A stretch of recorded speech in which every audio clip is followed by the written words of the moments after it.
Hi guys, today's video is going to be about the decolonization of your self-image, especially as a person of color. I think this is very important to talk about or even think about, to have in your mind concerning how you live your life, where you live, what you consume, what influences the way you see yourself, your culture, your race, your gender, and so on. Because I have noticed this in the past few years. I've been actively trying to unfilter or decolonize the way I saw myself, my people, my country, because a lot of the ways that I had been raised to think about being black, being African, being so-called from the third world, which is just another video on its own. I hate that term because there's obviously one world, and we know that that is only say to create a hierarchy of power and oppression. So I hate that term. Anyway, okay, hate is a strong word. You know what I mean. It just, it nerves me. So I feel like there's an importance in understanding how the things you consume, you engage with, also affect how you see yourself.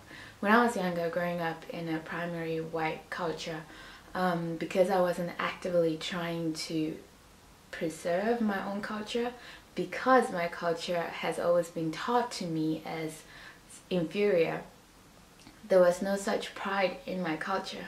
And this is where parents come in, and it's so important that you have parents that are, or like just relatives, friends, whoever, you're surrounded with people who are also proud of your culture, that can influence you in that way. Because if you leave it to the eyes of others, and in this sense like white culture, to portray your culture, most times you will find yourself feeling inferior, because the culture in this culture sees my culture or my country, my continent, as inferior, as something to be pitied, to be saved, something to be, oh, look at them, which just really nerves me.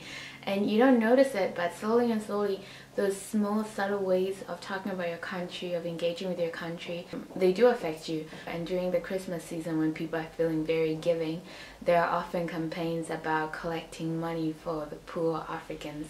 When I was younger, I would see that often, and at first, because I was also Christian, which I'm not anymore, that's another video, I always felt like that, oh wow, okay, in Denmark people are very generous, and they really want to help people from my poor country. But then as I grew, like with the questions people ask you, oh, aren't you happy that you have toilets? Aren't you happy that you live in a house, in a real house? People would ask me this stuff, and I'd be like, no, because they didn't know in my background I lived in a real house, I had a toilet.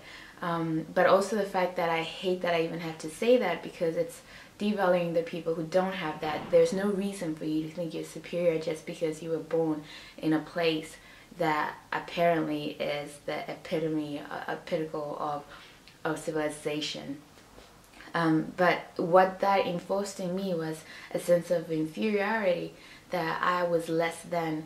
And if you don't proactively try to understand this play of power that starts from an early age, of you having to justify your existence, having to explain your existence, having to work apparently harder to say that, hey, I am like you, or even I am not like the other African people. And that just, that's not fair. That's not an equal life. That's not us looking at each other as humans on an equal playfield. That is you being more than me and me being less than you, and you being my savior every December when you guys collect money, and me being the person that's always, thank you so much. So for me, the decolonization of my own image, I really got a lot of it from digitalization. The digital platforms I engage with, the digital platforms I chose to follow, because when I was younger, I was really into editorials. I really love beautiful pictures. I used to collect a lot of magazines like Frankie or Comely. I really loved their feel and their atmosphere. But the thing is, all these magazines are white people, right? And that messed with my own self-perception, especially growing up and then becoming a woman and seeing how my body was changing. And I wasn't looking like Ingrid, or I wasn't looking like Cecile, I wasn't looking like the Danish girls. And in a way, if that's all you see, for sometimes you actually even have to remind yourself that I'm not white, you know, and I don't have to be white. I would never like totally blame my mom for this, because I would say also that one part of combating this is having a family that has a strong sense of culture, that makes an effort in you getting to know your culture. My mom spoke a language at home, which was really good, because then I got to practice my language, and now I have pride in being able to speak my language. Not well, but good enough, and I try to learn, and I try to encourage my younger sisters to also take pride and to speak our native language.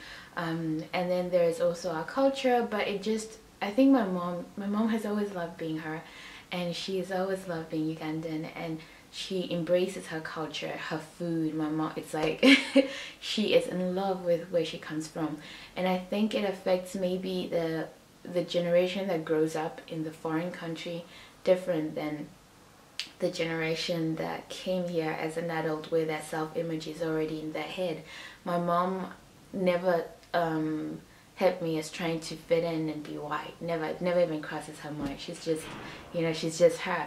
But when you're young and you're socialized into a white culture, and you grow up prioritizing white culture, it's really hard to still be African, to still have African pride, and be like integrated, or aka assimilated well enough, right? This is something that you do actively.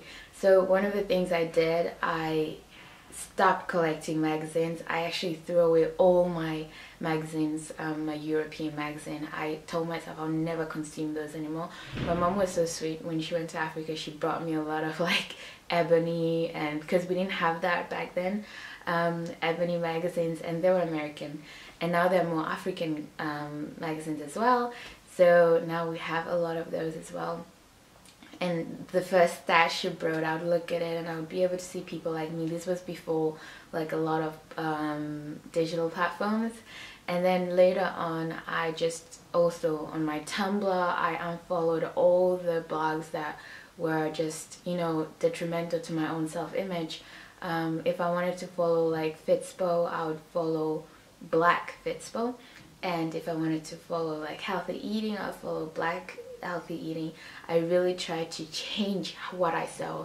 I engaged in platforms that spoke positively of Africa. I also, because I have family and cousins my age, I engage with them and I speak about them, about my country, and I don't have to get it through the white cultured media, which really helped. I made more friends online because my circle in Denmark is not very Black. It's multicultural. There's a lot of people. But yeah, so I did that mostly through digitalization, digital media, where I looked up, like even on my YouTube, I tried to follow a lot of Black blogs, a lot of Black bloggers. On my Instagram, I follow a lot of Black people. And to be very, very real with you, that has made a huge difference in how I see myself. I feel like my self-identity has changed a lot because I am proactive about what I want to engage in, about my people, about my world, and I take it away from the people who are just giving me their filtered version of what they wanted to see about my country, or my continent, or my people like me, and I engage with people who are like me and who tell their story just like I'm telling my story. And I would really encourage anybody who might be in the same situation to do it as well. It doesn't matter if you are, a person of color from a different ethnicity. Just that you realize that sometimes if you're not proactive in what you engage with, someone else will be proactive in how you see yourself. It's kind of like what I said about shopping mindfully. If you do not consume mindfully, even your own self-image, someone else will most definitely do that for you. So I hope that helps. I hope it's of benefit to you, and yeah, I hope I'll see you in my next video. Bye guys! As long as you're reducing the cruelty in the world, I'm kind of like team youth. That's what I try to be because I feel like that's more inclusive.